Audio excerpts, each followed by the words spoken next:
Views আজকে নেই কালকে হবে, কিন্তু তোমাদের বিশ্বাস যদি একবার হারিয়ে যায় তাহলে কি সে বিশ্বাস আমি আর পাবো বলো? এই জন্য যেই রেসিপিটায় আমি ফেল করি, যে রেসিপিটা আমার হয় না এমন না, আমি কিন্তু সব রেসিপি পারি।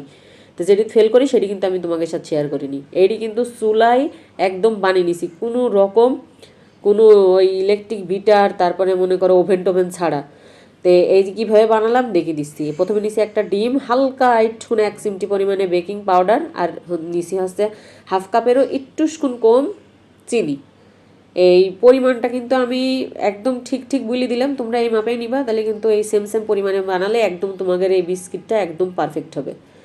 আমার ছেলে আবার বাইরের বিস্কিট টিস্কিট আমি খাওয়াইনি, সবসময় ঘরেই বানিয়ে দিই। তো একরকম বানালে তো আর ছেলেপিলি মানুষ বোঝেন, খাতে চায় না, এই জন্যই নতুন নতুন পদ্ধতিতে ওকে বানিয়ে খাওয়াই। এখন নিচে আসছে ঘি, অর্ধেক পরিমাণে ঘি নিছি, আর অর্ধেক পরিমাণে দিচ্ছি হচ্ছে তেল, রান্নার যে সোয়াবিন তেলটা সেইটি। তোমরা পুরাটা ঘি দিয়েও করতে পারো, পুরাটা হচ্ছে সোয়াবিন তেল দিয়েও করতে পারো, এটি তোমাদের ব্যাপার। ঘিটা দিলেই সবটা একটু বেশি হবে, এই হচ্ছে কাহিনী। তো ওকে নিয়ে আমি নিচে হচ্ছে 1/3 কাপ পরিমাণে। তারপরে এখন খুব ভালো করে কীভাবে মাখাচাখা করে নিচ্ছি দেখতেই পাইছো, একদম পুরা একদম চিনি পুরা গলে ফেলেছি। আর এখন দিলাম হচ্ছে 1 কাপ পরিমাণে ময়দা। তোমরা কিন্তু এই মাপগুলো একটু ভালো করে খেয়াল করে রেখো, আর দরকার হয় ভিডিওটা শেয়ার দিই তোমার প্রোফাইলে অথবা কোনো জায়গায় রেখে দিও, পরবর্তী যখন বানাবা দেখি দেখি যেন বানাতে পারো। এই পরিমাণগুলো ঠিক না হলে কিন্তু আবার ভুলভাল হয়ে গেলে তখন আমাকে এসে দোষ দিও না, যে আপু কি ভিডিও দেখালেন ভালো হলো না, বিস্কুট বানাতে পারলাম না। এই ছোটো ছোটো টিপসগুলো একটু ভালো করে মনে রাখবা। তারপরে এখন দেখো আমার ওই 1 কাপে কিন্তু হয়নি, আমি আরও হাফ কাপ দিয়ে দিলাম। এইবারটা কিন্তু আমার এই ডোটা একদম পারফেক্ট হয়ে গেছে। এই ডোটা পারফেক্ট করে বানিয়ে নেওয়াটা কিন্তু খুব গুরুত্বপূর্ণ। আর এটি যে কতটা পারফেক্ট হয়েছে, এই যে ভালো করে ঠুন ভিডিওটা খেয়াল করো তাহলে বুঝতে পারবে না, একদম সফট হয়েছে। এবার তোমার বাসায় তো যদি ছোটো ছেলেপিলি থাকে তাহলে চকলেট তো থাকবেই, ওরা তো মনে করো চকলেটের খনি। তো আমি চকলেট রাখি ঠিকই, খুব যখন চিল্লাই তখন দিই, তাছাড়া মানে একেবারে যখন অধৈর্য হয়ে যায় তাছাড়া কিন্তু আমি দিইনি। তো যাই হোক, এখন আমার ফ্রিজের ভিতর দেখছি যে এই দুটো চকলেট ছিল। তো এই দুটো চকলেট আমি এখন একদম কুচি কুচি করে কাইটে নিছি, নিয়ে এখন যে ওই যে ময়দাটা আমি মাখিয়ে নিলাম, ডো তৈরি করে নিয়েছি, ওই ডোতে অর্ধেক আমি নিয়ে নিছি।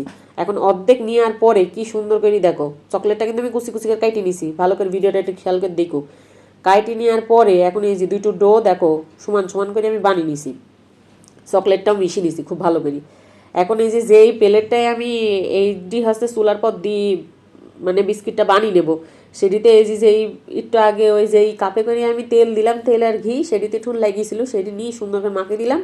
আর একটা কাগজ দিয়ে দিছি, আমি কাগজ দিই আর কাগজ ছাড়া দুই পদ্ধতিতে বানাইছি। তো কাগজ দিই মনে হচ্ছে যেন ভালো হলো না, কাগজ না দিই খুব তাড়াতাড়িও হয়ে যায়, আর হচ্ছে তুলতেও আরও বেশি সুবিধা হয়। তো তোমরা যেইটি ইচ্ছা সেটি করে নিতে পারো, কোনো সমস্যা নেই। তারপরে এই যে কীভাবে ডিজাইনটা করে নিচ্ছি খুব ভালো করে কিন্তু খেয়াল করে দেখো, দুইটো এই যে তীর মতো করে বানিয়ে নিলাম একটুক্ষণ করি, তারপরে কাটা কাটা করে সুন্দর করে দিছি।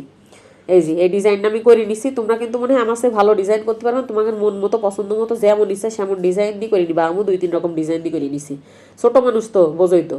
তো তারপরে দেখো করে নিয়ে হয়ে গেলে আমি এই একবার তুলে নিলাম, তুলে নিয়ে এইটা আবার সাইড করে রেখে দিছি। তারপর আবারও আর এক প্লেট দিয়ে দিছি, এই প্লেট তো ছোটো, আর বিস্কিট তো মনে করো মেলাগুনি হয়েছে, তো একবারে তো সম্ভব না, একটু ফাঁকা ফাঁকা করে না দিলে আবার সব লাগিয়ে লুগিয়ে একদম একরকম হয়ে যাবে না। তো যাই হোক, এই যে এখন দেখো আর একটা প্লেট আমি আবার দিয়ে দিলাম, এখানে আমি আরও 2-1 রকম ডিজাইন করে দিছি মনের মতন, তোমরা তোমাদের মন মতো ডিজাইন করে দিবা। আমি খুব ভালো ডিজাইন পারিনি, তো তোমাদের আবার মনে বেশি ভালো হবে না। তো এই যে যেই কাগজটা দিয়ে আমি করেছি সেই কাগজটা, আর যেই প্লেটটা হচ্ছে আমি কাগজ ছাড়া কষালাম, ওইটা আরও সহজে মানে হাত দেওয়ার সাথে সাথে উঠে গেছিলো। তো যাই হোক, কতটা পারফেক্ট যে হয়েছে আর কতটা যে ঘ্রাণ করতেছিল আর টেস্ট হয়েছে তোমাদের বলি বোঝাতে পারবো না। তোমরা অবশ্যই কিন্তু বাচ্চা কাচ্চা বানিয়ে খাওয়াবা, আর বাড়ি যারা আছে তাদের বানিয়ে খাওয়াবা। সবাই ভালো থাকবা, আর ভালো লাগলে অবশ্যই শেয়ার করে দিবা। ধন্যবাদ।